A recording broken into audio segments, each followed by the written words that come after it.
ఈరోజు వచ్చేసి చేపల పులుసు పెట్టుకుందామండి. దానికి కావాల్సినవి ఇదిగోండి, ఒక స్పూను అల్లం వెల్లుల్లి చేసుకున్న పేస్ట్ వేస్తున్నానండి. కొంచెం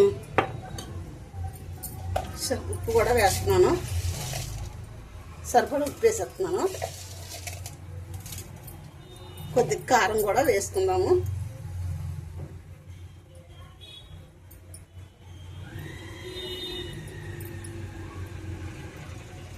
రెండు స్పూన్ల కారం వేసానండి.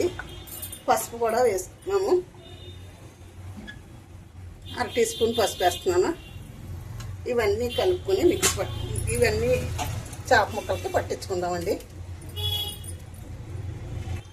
ఇదిగో చూడండి, ఈ విధంగా చేప ముక్కలన్నిటికి పట్టించుకున్నాను. ఇప్పుడు గిన్నె పెట్టుకుని ఆయిల్ వేసుకుంటాను. చూడండి, ఆయిల్ వేడెక్కింది. ఇప్పుడు మసాలా పేస్ట్ వేసుకుందామండి. ఇదిగోండి మసాలా, కొంచెం మసాలా వేసుకుని కొద్దిగా టమాటా పేస్ట్ ఆడుకున్నానండి. టమాటా కూడా వేస్తున్నానండి. తగినంత ఉప్పు అందులో వేసేస్తున్నాం కదా, కారం కూడా చేపల్లో వేస్తున్నాం, అందుకని వేసుకోలేదండి. ఆయిల్ బయట పెట్టుకుని వేసుకున్నాను. కొద్దిగా కొత్తిమీర కూడా వేసుకున్నామండి ఫ్లేవర్ కిందని.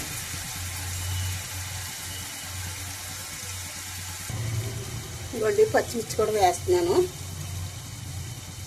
ఇవి వేసుకున్నాయి కదా, ఆయిల్ బయటకు వచ్చింది. ఏం చేద్దామంటే అండి, మనం చేప ముక్కలన్నీ ఇందులో వేసేసుకుందాము. శుభ్రంగా వేసేసానండి.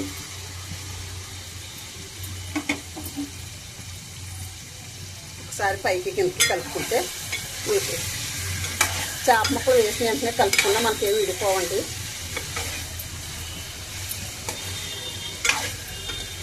ఒక నిమిషం మనం మూత పెట్టుకుందాము. మూత పెట్టుకుంటే ఒక నిమిషం మగ్గుతాయి కదండి మనకి.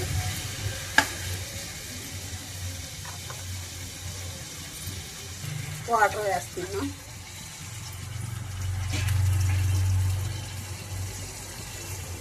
ఒకసారి మనం ఇలాగా కలుపుకొని పెట్టుకుంటే సరిపోద్దండి.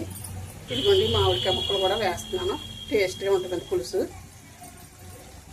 మనకి టమాటాలోని పులుపు ఉంటుంది కదా, అంచేత కొంచెం పులుపు తగ్గించుకోవాలండి పులుసులోని. కొంచెం ఇవి కూడా పులుపు ఉంటాయి కదా మామిడికాయ ముక్కలు, అంచేత పులుపు కొంచెం తగ్గించుకోవాలండి. మరీ పుల్లగా అయిపోతుంది పులుసు లేకపోతే. ఇదిగోండి వేసేస్తున్నాను. చింతపండు రసం కూడా వేస్తున్నాను.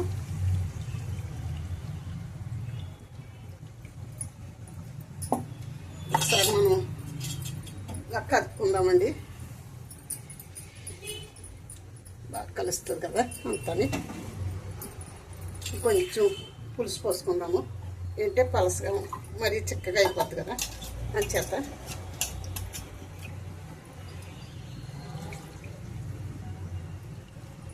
ఇప్పుడు కొంచెం కొత్తిమీర చల్లుతుంది. ఇవ్వండి, కొత్తిమీర కూడా చల్లుతున్నాను కొద్దిగానే. ఇప్పుడు మూత పెట్టుకుంటే మనకి పులుసు దగ్గరికి వచ్చిన తర్వాత చేపల పులుసు రెడీ అయిపోద్దండి. కట్టేసుకున్నాము. ఒక్కసారి మూత తీర్చొద్దాము. చూడండి, ఎంత బాగా మరుగుతుందో చూడండి. పులుసు అయితే చాలా సూపర్ టేస్ట్ ఉంటుందండి.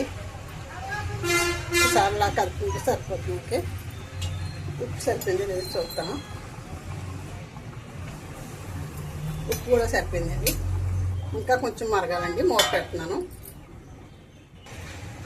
ఒకసారి చూద్దామండి పులుసు ఎలా వచ్చిందని. మూత తీసుకున్నాము. చాలా బాగుంటుందండి.